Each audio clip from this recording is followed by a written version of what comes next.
مسئلہ ہے نا ختم نبوت کا، اس کو آپ سمجھ لیں اچھی طرح اس کو سمجھ لیں۔ مرزائی زیادہ بدتر کافر کیوں میں بنا؟ ایک ہے غیر کی وردی پہن کے آ گیا، پاکستانی فوج سے لڑنے لگ گیا، وہ تو سمجھ میں آتا ہے کہ غیر ہے، غیروں کی وردی پہن کے آ گیا۔ ایک بندہ پاکستانی فوج میں بھرتی ہو، دعویٰ کرے نہ بھرتی ہوا، وردی بھی پہنے اور اندر گھس کے پھر غداری کرے، وہ کتنا خطرناک ہے؟ اس کی سزا سخت ہے کہ نہیں؟ عیسائی تو سرے سے ہیں ہی عیسائی، یہودی سرے سے ہیں یہودی، ہندو سرے سے ہیں ہندو، سکھ سرے سے، وہ تو سرے سے کافر ہیں، وہ کہتے ہیں کافر ہیں۔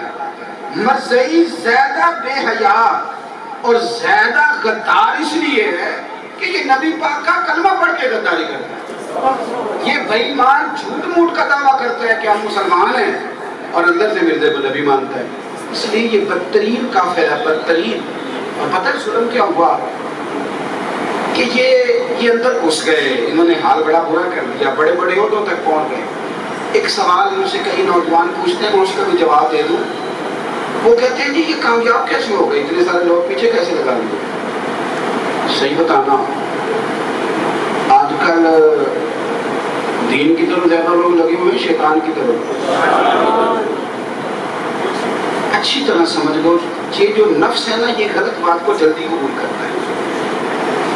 جو بندہ کوئی نئی کہانی سنائے نا، نیا فراڈ لگائے، اس کی طرف لوگ ذرا زیادہ توجہ کریں۔ نفس جو ہے نا، نفس، نماز پڑھو، روزہ رکھو، حج کرو، یہ تو ساری دنیا کہہ رہی ہے، خدا نہ خواستہ معاف کرے اگر کوئی آدمی اور بھی کہہ دینا تو وہ جی میں نے تحقیق کر لیا، نمازیں تو دو ہیں، تو دیکھ لینا ویڈیو کتنی وائرل ہوتی ہے۔ ایسے مزے مزے سے لوگ شروع کر دیں، اب ایک خودیا بھی کوئی نوکھی کر دیا کر دیا۔ یہ فطرت ہے انسان کی۔ مرزائی چونکہ ایک نئی کہانی سنا رہے تھے تو کچھ جو شریر نفس تھے ان کی نفسانیت کی طرف بڑھ گئے، اور وہ زیادہ نہیں، تھوڑے سے لوگ، صرف چونکہ سازش کے پیچھے پیسہ کافر کا تھا تو اس میں ذرا رنگ روپ زیادہ کیا گیا، ورنہ کتنا زیادہ مسئلہ ہمارے علماء میدان میں کھڑے ہوئے۔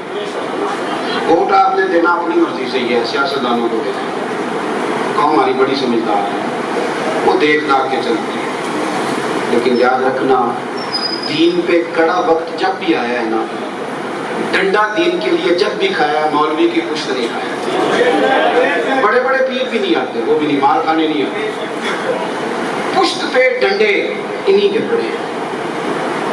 ساری زندگی اپنے پیسوں سے مولانا شاہ منگوانی مکان نہیں بنا۔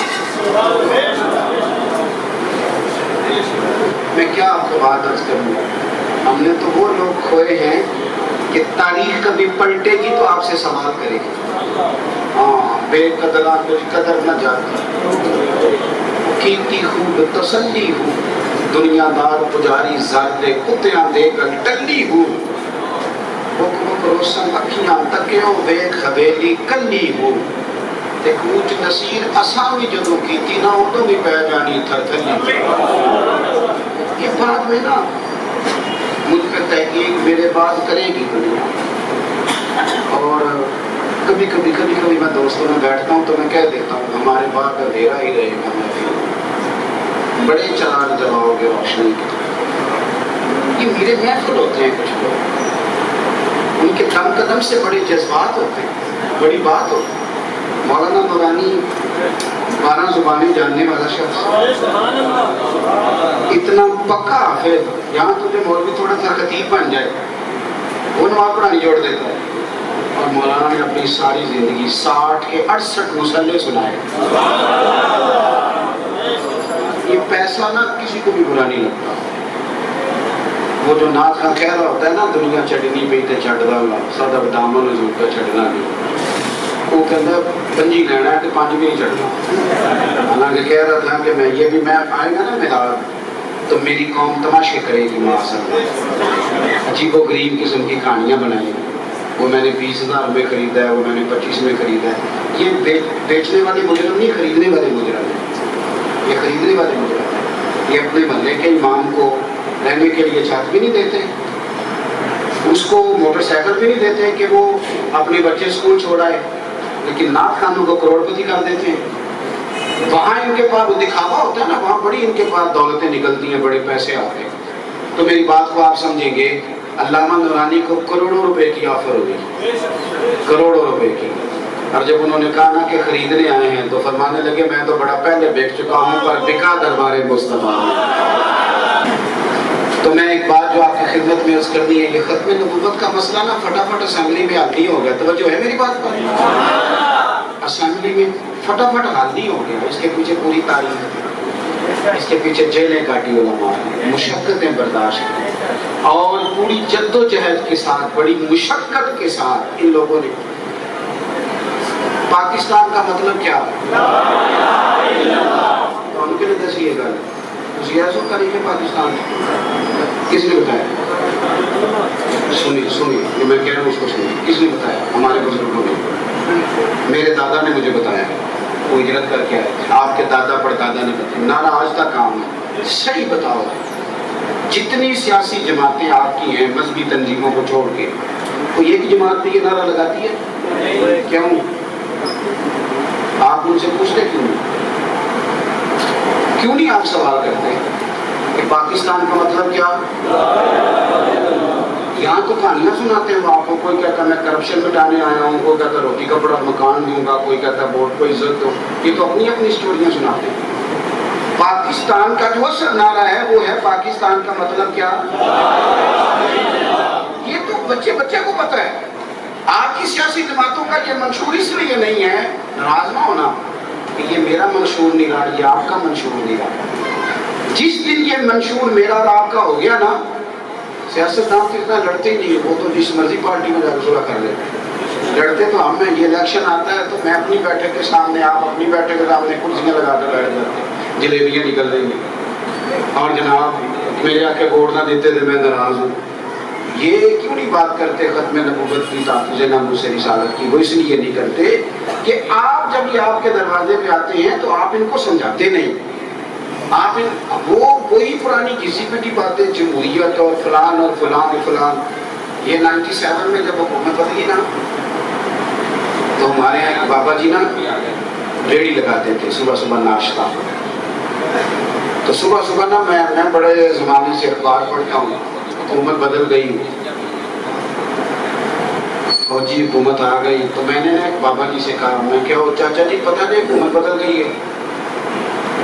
تو وہ میری طرف دیکھ کے کہنے لگے پتر جتنی مرضی حکومت آوے میں تے ریڑھی لا کے روٹی کھاؤں۔ یہ تکلیف کی بات ہے، اسے آپ سمجھیں۔ کیا یہ حکومتوں کی ذمہ داری نہیں غریب کا خیال رکھو؟ ذہن بن گیا ہے کہ جو مرضی آئے، اپنی زندگی کو شعوری بنائیں، غیر شعوری نہ بنائیں، جذباتیت میں وقت نہ گزاریں۔ اللہ کے ساتھ ہمارا جو عقیدہ توحید ہے وہ شعوری ہو، ہمارا رب جو ہمارے حق میں فیصلہ کرے ہمارا دل اسے قبول کرے، ہماری روح اسے قبول کرے۔ سمجھ رہے ہیں آپ میری بات؟ اور نبی کریم علیہ السلام کے ساتھ ہمارا تعلق روح کا ہو گیا، روح کا ہو۔ کبھی کبھی نا موبائل بند کر کے، خوشبو لگا کے، سفید سوٹ پہن کے، مدینے کی طرف منہ کر کے درود تاج پڑھا، اور یہ سارا میلاد پڑھ کے دیکھنا، کبھی کبھی چھوڑ کے سارا کچھ حضور کی سیرت کو پڑھا، کبھی نہ نبی پاک صلی اللہ علیہ وسلم کی بارگاہ میں آپ ویسے کسی بچے کو بلا کے نا، ایک تو اسپیشل محفل وہ بھی بڑی اچھی ہے، کسی بچے کو ویسے بٹھا کے پتر دل کرتا ہے کہ میرے نبی کی نام سنا، آپ نہ ویسے کسی مولانا کو راستے میں رہیں، آج دو حضور کی فضیلت کی باتیں تو سنیں، یہ کریں آپ کام،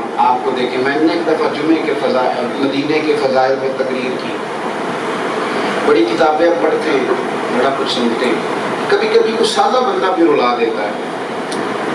فضائل جو مدینہ پہ میں نے تقریر کی 40-45 منٹ، جمعہ ختم ہوا، ہماری مسجد کی بیسمنٹ ہے، بڑی پرانی بات ہے۔ ایک نوجوان غریب سا مجھے کہنے لگا پیر صاحب دو باتیں کرنی ہیں، میں بیسمنٹ میں اسے لے گیا اور رش زیادہ تھا، میں نے کبھی کری تو میرے سینے سے لگ گیا، کہنے لگا مسئلہ پوچھنا تھا، قرضہ اٹھا کے بڑا ہو جاتا اور وہ رو رہا تھا، تڑپ، کہنے لگا آپ کی باتیں سنی آپ تڑپ گئی، اب نہ دل نہیں لگتا کہ رب جانی سونے محبوبہ تیرے شہر دیاں بھی کی لذتاں نے، ایک رون جنہاں نے ویکھیا نہیں تے ایک رون دوبارہ جاؤں.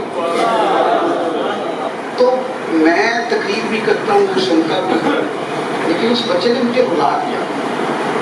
چلا گیا، اللہ نے اسباب پیدا کر دیے، عمرہ کر آیا، پر میں جب اسے یاد کرتا ہوں تو رو پڑتا ہوں. میں کہتا ہوں ہو سکتا ہے نعت خان نقیب اور میری طرح کے جو لوگ ہیں ان کی باتیں کچی ہوں، پر یہ جذبے پکے، یہ سچے جذبے ہیں. ان جذبوں کو کبھی ٹھنڈا نہ ہونے دینا، یہ نفع دیں گے. اللہ کی بارگاہ میں دعا ہے اللہ ہمیں سمجھنے کی توفیق عطا فرمائے. سلام ہوگا، افسوس آپ دعا فرمائیں گے، مجھے آپ اجازت دیں گے. اللہ آپ کو جزائے خیر عطا فرمائے.